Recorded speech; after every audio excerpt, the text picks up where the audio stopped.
Assalamualaikum Bang, Waalaikumsalam warahmatullahi wabarakatuh. Saya mau tanya, saudara saya pernah ingin beli mobil ke sebuah dealer, mobil second secara kredit. Saat dia berikan datanya seperti kartu keluarga dan KTP kepada pihak dealer untuk diproses kredit di leasing, ternyata data saudara saya ditolak. Tidak bisa dapat fasilitas kredit gitu katanya. Lanjut. Lalu pemilik dealer menawarkan kepada saudara saya untuk kredit mobil itu dengan menggunakan nama seorang teman pemilik dealer agar di ACC leasing. Saudara saya setuju. Kita lanjut, ini panjang banget ya. Lalu saudara saya kredit mobil menggunakan nama orang lain di leasing. Setelah mobil di tangan saudara saya, ternyata mobil itu banyak masalah ataupun banyak kerusakan dan lain-lain. Lalu saudara saya ini ingin mengembalikan mobil tersebut kepada teman pemilik dealer yang namanya tercatat di leasing sebagai debitur. Dengan harapan teman pemilik dealer itu mengatakan atau menyampaikan kepada pemilik dealer untuk mengembalikan uang DP yang sudah saudara saya kasihkan. Selanjutnya, mobil itu ditaruh atau disimpan di rumah si debitur tadi, ya. Tapi setelah seminggu tidak ada jawaban dan kepastian dari mereka untuk mengembalikan uang DP, bisa atau tidaknya nih DP dikembalikan. Saudara saya dan mengambil mobil tersebut. Malah saat dikunjungi si debitur pertama tadi atau teman pemilik dealer bilang, silahkan aja oper kredit mobil ke orang lain jika tidak mau melanjutkan kredit lagi. Lalu dengan rasa kecewa, saudara saya membawa mobil dari si debitur pertama ke rumahnya. Setelah di rumah, saudara saya berusaha untuk meng-offer kredit mobil tersebut kepada orang lain. Dan ternyata dapat. Setelah melakukan offer kredit dan membuat surat perjanjian sama orang yang bersedia menerima offer kredit itu dan berjanji akan membayar angsuran mobil setiap bulan, dan setelah itu orang itu menghilang membawa mobil tersebut. Apakah dalam hal ini saudara saya melanggar hukum dan bisa dipidana, Bang? Karena sejak kejadian itu beliau sangat takut sekali dan selalu kepikiran kejadian tersebut. Kejadiannya sudah berlalu 7 tahun. Atas perhatiannya saya ucapkan terima kasih. Baik, kalau menurut saya si sahabat dari penanya ini yang mengalihkan kredit kepemilikan mobil second kepada pihak yang lain, yang kemudian mobilnya tersebut ternyata tidak dilunasin cicilannya dan orangnya menghilang entah kemana. Si teman dari sahabat penanya kita, kalau ditanya dia bisa dihukum atau tidak, kalau dari sisi teoritis yuridis normatifnya ya bisa saja dituntut untuk bertanggung jawab secara hukum. Kenapa?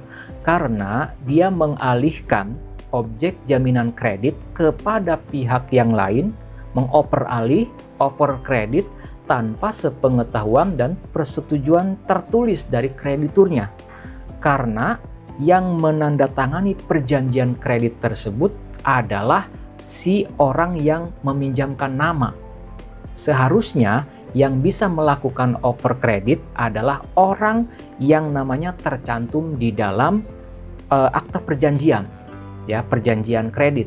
Kemudian dialihkanlah kepada orang yang lain.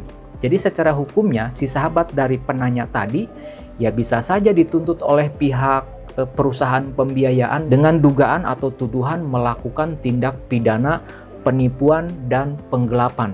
Kenapa penipuan? Karena dia misalkan mengambil kredit suatu mobil dengan menggunakan identitas orang lain padahal unitnya untuk kepentingan dia sendiri. Nah, untuk penggelapannya, karena mobil tersebut dialihkan lagi kepada orang lain tanpa diketahui oleh pihak kreditur, tanpa disetujui oleh pihak kreditur, itu bisa saja masuk ke dalam kategori penggelapan menurut saya, menurut pendapat saya ya teman-teman. Nanti yang punya pendapat, yang punya pengalaman boleh kok, dan sangat-sangat boleh untuk berbagi pengalaman, sharing-sharing di kolom komentar di bawah video ini. Nah, kita lanjutkan. Sahabat kita tadi menyampaikan bahwa sahabatnya ini saat ini masih ketakutan dan kejadian ini sudah berlalu 7 tahun. Apakah masih bisa dilakukan penuntutan dalam hal perkara pidananya ini, misalkan pidana penipuan dan penggelapannya? Bisa saja teman-teman, selama masa penuntutan itu belum daluarsa. Masa daluarsa dalam perkara pidana itu kan macam-macam, tergantung ancaman pidananya itu berapa lama. Nah, kalau misalkan tindak pidananya terkait dengan penggelapan, kalau nggak salah penggelapan itu tindak pidananya ancaman tertingginya 4 tahun. Nah, kalau ancaman pidananya 4 tahun, itu masa daluarsanya adalah 12 tahun. Jadi kalau misalkan sudah lewat 12 tahun, maka orang yang melakukan tindak pidana penggelapan tadi, dia sudah tidak bisa lagi dilakukan penuntutan secara pidana. Tapi kalau masih di bawah 12 tahun, ya bisa saja. Tetapi teman-teman, pada faktanya, realitanya tidak mudah, dan saya rasa pihak bank, pihak perusahaan pembiayaan atau kreditur pada umumnya, dia sangat enggan dan tentunya tidak mudah untuk melaporkan seseorang melakukan tindak pidana.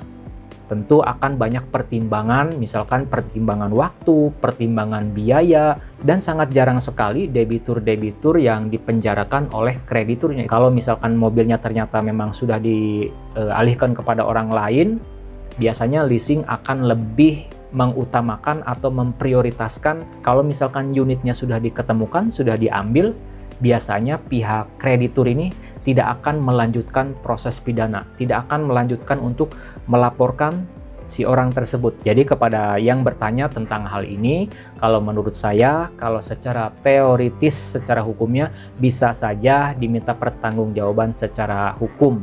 Akan tetapi untuk dipenjara atau tidak, menurut saya itu ya tidak mudah, dan jangan khawatir karena kreditur pasti punya kebijaksanaan, yang punya jawaban yang tepat, yang akurat, atau yang punya pengalaman selesai dari masalah seperti ini. Silakan untuk sharing-sharing agar teman kita yang bertanya atau yang punya pertanyaan serupa bisa terbantu dengan pengalaman ataupun juga pendapat dari teman-teman yang lainnya.